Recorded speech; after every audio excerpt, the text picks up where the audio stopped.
एक समय की बात है। दो मित्र थे, पर दोनों भोले भक्त थे और जमुना जी के किनारे अपने घूम रहे थे। बहुत भोले थे। एक राम जी के भक्त थे और एक लाला कन्हैया कृष्ण के भक्त थे। तो राम जी के भक्त ने कहा, जमुना जी के किनारे थी, बड़ी सुंदर हरी हरी घास है रही। घास को देख करके राम जी के भक्त के मन में आया, कितनी अच्छी अच्छी घास है, हरी हरी घास है पूरी। राम जी के घोड़ा होते, यहाँ राम जी के घोड़ा चरेंगे, यहाँ पे राम जी के घोड़ा चरेंगे। अब दोनों ही मित्र थे, तो एक ने कहा, जा, यहाँ राम जी के घोड़ा नहीं चरेंगे, यहाँ लाला की गैया चरेगी। तो बोले, अरे हट, गैया ना, हमारे राम जी के घोड़ा चरेंगे। अब आपस में ऐसी बहस होने लगी, गैया चरेगी, वो अलग ने घोड़ा घोड़ा चरेंगे, तो बहस हो भी लगी। अब बहस होते होते होते होते इतनी बहस बढ़ गई कि गुत्थम गुत्था में नौबत आ गई। अब भगत है, दोनों भोले हैं। राम जी बोले, देखो, भोले भगत हैं। तो राम जी ने प्रकट होकर के दर्शन दिए और कहा, अरे भैया क्यों लड़ रहे हो? कि ये कह रहा हो है कि यहाँ पे गैया चरेगी, और हमने कहा राम जी के घोड़ा चरेंगे। तो राम जी ने कहा, कोई बात ना, जमुना जी के दो पाठ हूं मैं। जब पाठ पे गैया चर लेगी, तो ब पाठ पे अपने घोड़ा चल लेंगे। बोले, हाँ ये ठीक है। तो अब इधर क्या होता है कि जो कृष्ण का भक्त है, तो राम जी में कृष्ण दिखने लगे। एक स्वरूप से दो जगह प्रकट हुए राम जी, कृष्ण रूप में उधर प्रकट हो गए और राम रूप में इधर। तो वहां राम जी में कृष्ण दिख रहे हैं और इधर कृष्ण के भक्त को वहां राम जी दिख रहे हैं। और राम जी ने कहा कि कोई बात नहीं, जब पाठ पे गैया चर लेगी और जमुना जी के दूसरे पाठ पे अपने घोड़ा चल लेंगे, तो लड़ो मत, कि हाँ अब ठीक है। तो दोनों फिर गले मिल गए, दोनों भोले भगत।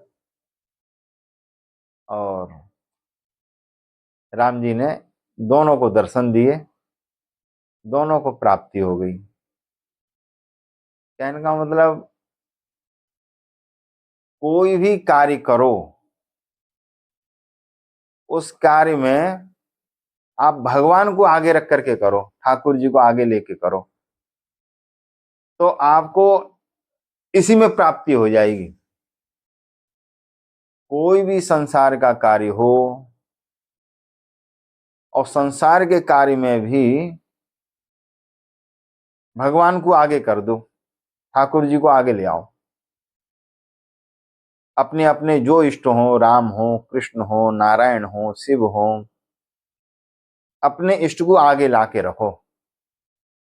जो भी कार्य करना हो, भगवान को आगे लाके रखो, तो भगवत प्राप्ति हो जाएगी, इसमें कोई संदेह नहीं है। क्यों? क्योंकि भगवान स्वयं कह रहे हैं, किसी भी प्रकार से तुम मुझे भजो,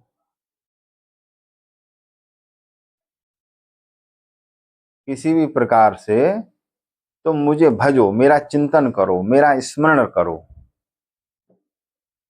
जब हम स्मरण करते हैं, जब हम चिंतन करते हैं, वो चिंतन हमारा स्वरूप धारण कराता है।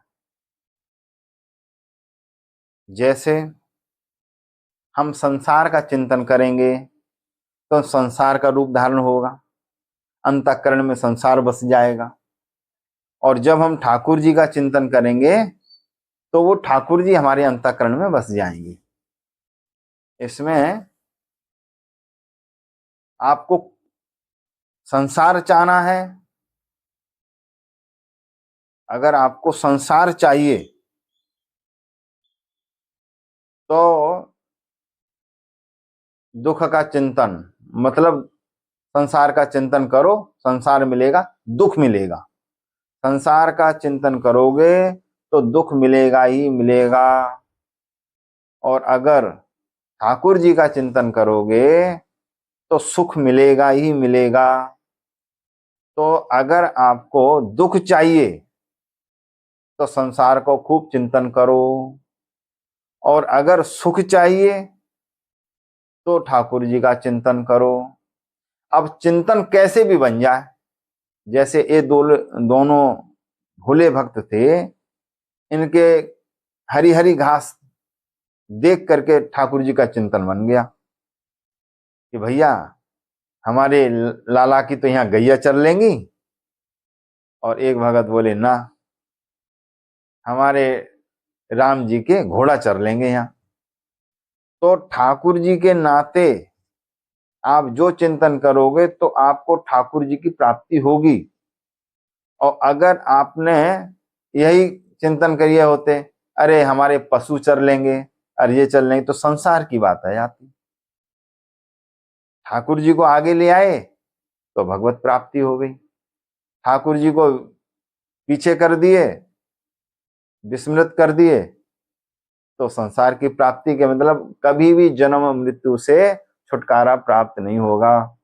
ठाकुर जी का चिंतन करते रहेंगे तो अवश्य इसी शरीर से भगवान की प्राप्ति हो जाएगी। ठाकुर जी का चिंतन, चिंतन सिर्फ नाम जप से हो सकता है। आप नाम जपिए, आपको जो सुंदर नाम लगे, आपके इष्ट का नाम जो भी प्रिय हो, राम कृष्ण नारायण वासुदेव गोविंद शिव शिव, जो भी आपको प्रिय लगे आप नाम जप कीजिए। नाम जप करते करते करते करते नाम में हमारा अनुराग हो जाएगा। जब नाम में अनुराग होगा तो नाम से नामी की प्राप्ति होती है। नाम से नामी की प्राप्ति होती है। आप नाम खूब स्मरण कीजिए, नाम का चिंतन कीजिए, नाम जपिए। नाम जप करेंगे, जप करते करते करते करते पहले कुछ व्याधाएं आएंगी, नाम जपने मन नहीं लगेगा, तो उसका फिक्र नहीं करो कि हमसे तो होता नहीं, हमें तो नींद आ रही है, हमें तो आलस घेर लिया, हमको ये अच्छा नहीं लग रहा, तो उसकी चिंता नहीं करो। बस आप नाम जप कीजिए। नाम जप भाव को भाव अलख आलसहु, और नाम जपत मंगल दिस दसहु। आप जैसे भी लीजिए, नाम लीजिए, नाम स्मरण मात्र से आपका चिंतन जो है चित्त शुद्ध हो जाएगा, अंतःकरण पवित्र हो जाएगा। और जब अंतःकरण पवित्र हो जाएगा, जब चित्त शुद्ध होगा तब अंतःकरण पवित्र होगा। और उससे एक बात और भी है, आहार शुद्धि। अगर आप गलत आहार खाएंगे तो आपका चित्त शुद्ध नहीं होगा। भगवान को हमेशा स्मरण करना है, भगवान का हमेशा हमेशा स्मरण करना है, तो आपको आहार शुद्ध लेना होगा। आहार शुद्धि नहीं है तो आपका स्मरण बनेगा नहीं। हम जब रजोगुण तमोगुण पदार्थ खाएंगे और सतोगुण भगवान का नाम कैसे आएगा? तो भगवान का अगर नाम स्मरण करना है, नाम चिंतन करना है, नाम जप करना है, तो हमें जो वस्तु भगवान को भोग नहीं धराई जाती है, भोग नहीं लगती है, उस वस्तु को हमें नहीं पाना है। अगर हम इस चीज को पहले बात को मान लिए कि नहीं हमें तो स्मरण करना है, खूब नाम जप करना है, और दूसरी बात को हमने नहीं माना कि मन मुताबिक जो मर्जी सो खाएं, तो फिर आपका स्मरण नहीं होगा, भजन नहीं होगा, पर बस सोचते भर रहोगे, कर नहीं पाओगे। तो जैसे ही करने बैठोगे तो रजोगुण तमोगुण आपको घेर लेगा। और रजोगुण तमोगुण, हम जब रजोगुणी वस्तु ग्रहण कर रहे हैं तो रजोगुण आएगा, तमोगुण करेंगे तो तमोगुण आएगा, और फिर अगर सतोगुण वस्तु को ग्रहण करेंगे तो हमारे अंदर अवश्य सतोगुण आएंगे और हमारा मन भी भगवान में लगेगा और खूब स्मरण चिंतन बनता रहेगा। पर अब शुरुआती में थोड़ा सा अगर ऐसा लगे तो डरने की आवश्यकता नहीं है। लोग क्या करते हैं कि उनको भय आने लग जाता है। जैसे उन्होंने शुद्ध चित्त से और भजन जो है प्रारंभ किया, और भजन जैसे ही प्रारंभ किया तो व्याधाएं और कुछ कुछ दिखने लग जाता है, और जब वो दिखने लगा तो हम घबरा जाते हैं। हाँ यार, जैसे तो अच्छे थे कि हम नहीं करते थे, तब तो हमें ये कुछ नहीं आता था, अब भगवान का भजन कर रहे हैं, स्मरण कर रहे हैं, जप कर रहे हैं, तो ये व्याधा आने लगी। ऐसा क्यों? तो वो जो चीजें व्याधाएं आती हैं वो सिर्फ आपके सामने उपस्थित हो रही हैं, सिर्फ जाने के लिए। वो आएंगी पर आपको दिखा के वो जाएंगी। अगर आपने उनको पकड़ लिया तो फिर वो रहेगी। आप उस पर बिल्कुल चिंता मत कीजिए, बस आप तो बस नाम जप कीजिए, और जो आ रहा है उनको आने दीजिए। वो आएंगी, दिखेंगी और चली जाएंगी, आएंगी दिखेंगी और चली जाएंगी। तो जो हमारा एक शरीर तो है नहीं, हमारे पूर्व कितने शरीर हमने धारण किए हैं, तो जो कर्म किए हैं वो सब चीज सामने आती है, और जब सामने आती है तो हम घबरा जाते हैं, क्योंकि अभी तो हम शुद्ध सात्विक भाव से कभी साधन किए नहीं, अब हम साधन कर रहे हैं। तो जब साधन कर रहे हैं तो वो जो रजोगुणी तमोगुणी और जो चीजें हैं पूर्व, वो सामने आने लग जाएंगी। जब सामने आने लग जाएंगी तो हम डर जाते हैं कि हमने तो इस जन्म में कुछ ऐसा नहीं किया, वो चीजें क्यों आ रही हैं। तो डरने की आवश्यकता नहीं है, आप तो सिर्फ नाम जप कीजिए और इस पे विचार, इसको मत देखिए, अपने आप आएंगी और चली जाएंगी।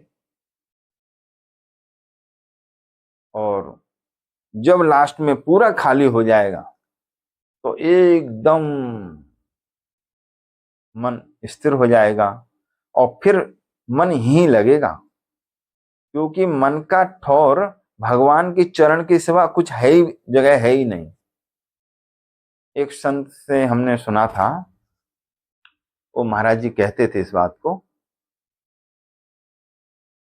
मन जो सोचता है वो होता नहीं है, और जो मन नहीं सोचता वो सामने होता है।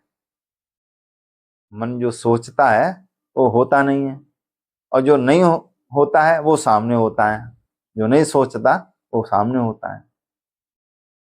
तो हमने महाराज जी से पूछा, मैंने महाराज जी हम समझे नहीं इस बात को कि आप ये क्या कहे।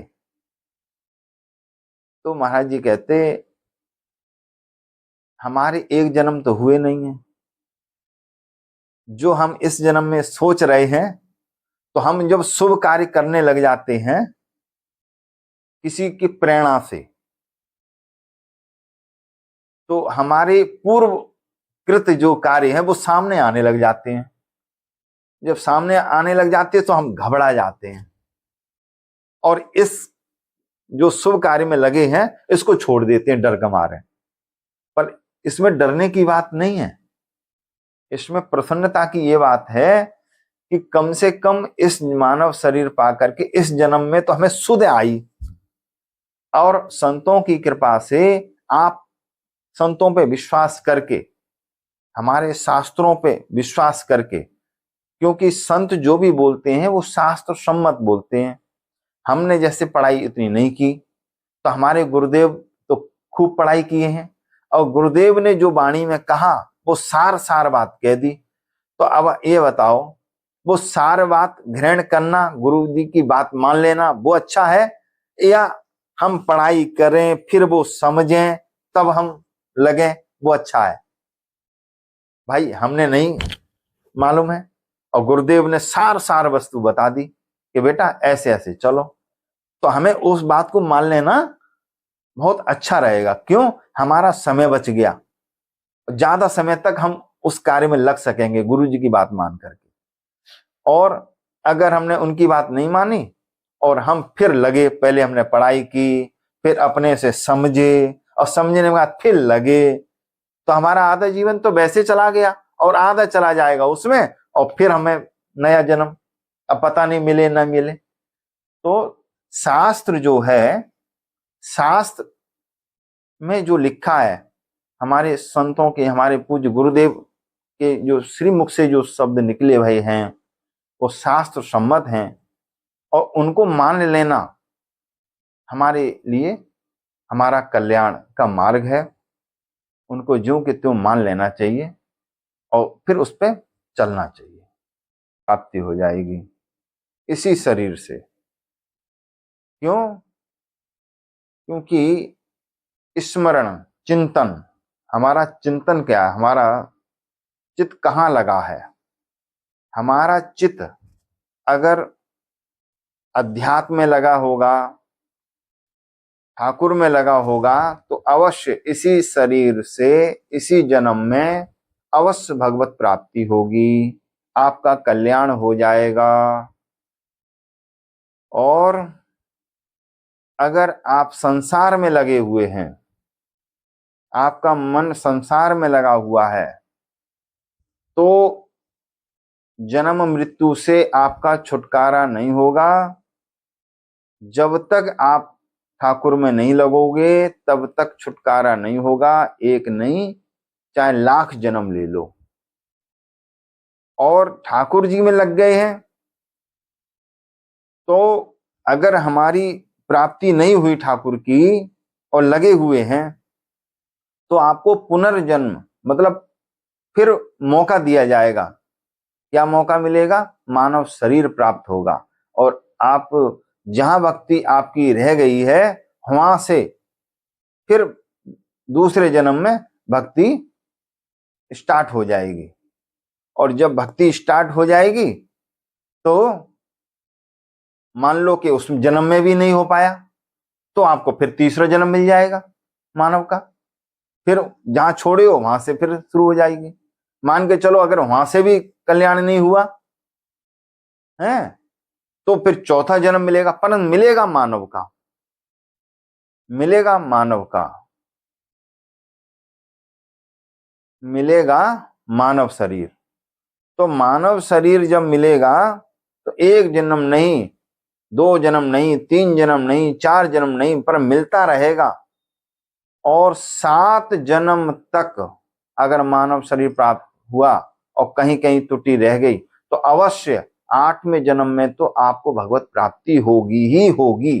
परंतु भगवान की सबसे बड़ी कृपा यह है कि आपको एक जन्म में मानव शरीर मिला। अगर आपने कुछ अच्छे कर्म किए, पुण्य कर्म कर लिए, तो आपको मानव शरीर पुनः मिल जाए ऐसा नहीं है। पुण्य कर्म से मानव शरीर की प्राप्ति हो ये नहीं होगा। पुण्य कर्म से मानव शरीर नहीं मिलता, मानव शरीर मिलता है ठाकुर जी में लगने से। हम जो भी कुछ कार्य करते हैं वो कार्य भगवान को अर्पित कर दें, भगवान के चरणों में अर्पित कर दें। अब क्या होगा, अपने पास न तो पुण्य है और ना ही पाप है, जो भी कुछ किया भगवान को अर्पण कर दिया। तो अर्पण करने के बाद अब जो मानव शरीर प्राप्त होगा, तो हमारी भक्ति जहां छूटी है वहां से आगे हम बढ़ेंगे। अब उसमें भी नहीं हो पाया तो फिर एक जन्म और मिलेगा, पर मिलेगा मानव शरीर। ये नहीं है कि आपको और योनि में भेज दिया जाए, नहीं, आपको मानव शरीर ही प्राप्त होगा। एक जन्म नहीं, दो जन्म नहीं, तीन जन्म नहीं, आपको लगातार मानव शरीर प्राप्त होता रहेगा जब तक आपका कल्याण ना हो तब तक। परंतु वो मिलेगा कब? वो मिलेगा जब जो है आप ठाकुर जी में लगे होंगे तब। अगर आप पाप और पुण्य कर्म में लगेंगे तब असंभव, फिर मानव शरीर नहीं।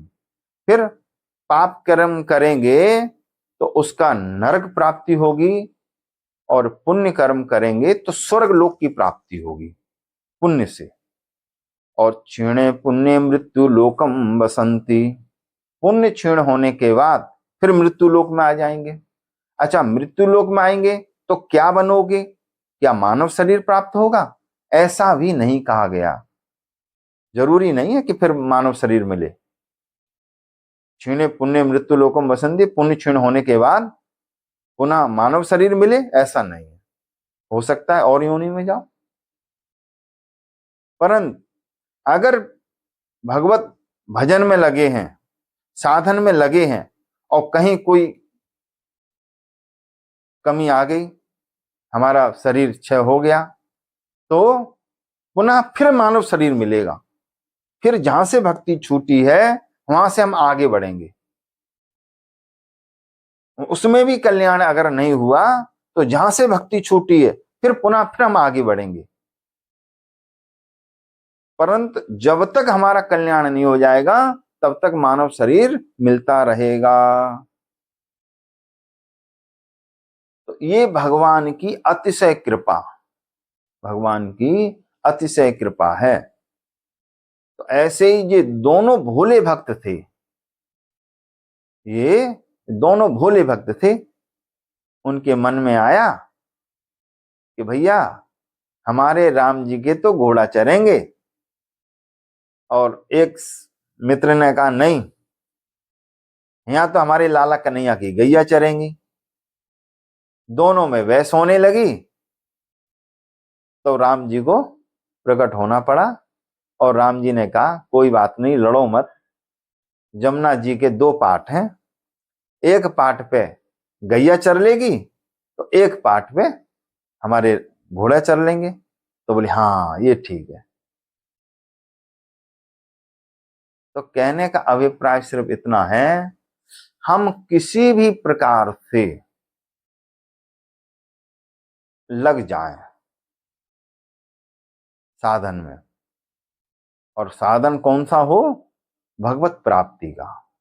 ये मानव शरीर सिर्फ सिर्फ सिर्फ भगवत प्राप्ति के लिए ही मिला है, न कि भोगने के लिए। ये शरीर भोगने के लिए नहीं मिला, ये शरीर सिर्फ प्राप्ति के लिए मिला है। भगवान कितने प्रसन्न होते हैं कि जब कोई जीव उनके माऊ जब चलता है तो भगवान कहते एक जीव मेरे माऊ आ रहा है, तो बड़ी प्रसन्नता होती है। और जब कोई जीव नीचे की ओर गिर रहा हो तो भगवान बड़े दुखी हो जाते हैं कि मैंने इसको बार बार मानव शरीर दिया, बार बार इसको मौका दिया, ये मेरी सुध नहीं लिया, ये मेरे माऊ नहीं आया। तो भगवान ने तो आपको एकदम, जिसको कहे ना, खुला बनाया आपको। आप जो कर्म करोगे उस कर्म के अनुसार आप अपना यात्रा चुन लोगे। अब आपको कहां जाना है वो आप जानिए। स्वर्ग जाना है तो पुण्य कार्य कीजिए, नर्क जाना है पाप कर्म कीजिए, और अगर भगवान के धाम जाना है तो भगवान का भजन कीजिए, भगवान के भक्तों की सेवा कीजिए। संसार में सेवा तो करो, पर उस सेवा का किसी भी प्रकार से अपने को कुछ चाहो मत। स्वामी श्री राम सुखदास जी महाराज कहते थे, संसार में सबकी सेवा करो, सेवा सबकी करो, परंतु उनसे कुछ चाहो मत। अगर आप उनसे कुछ चाहोगे तो फिर ये सेवा नहीं हुई, ये सेवा फिर कहां रही। तो मानव शरीर प्राप्त हुआ है, तो मानव शरीर का सदुपयोग सिर्फ सिर्फ भगवान के भजन साधन में लगने से है। जय जय श्री सीताराम, जय जय श्री राधे श्याम।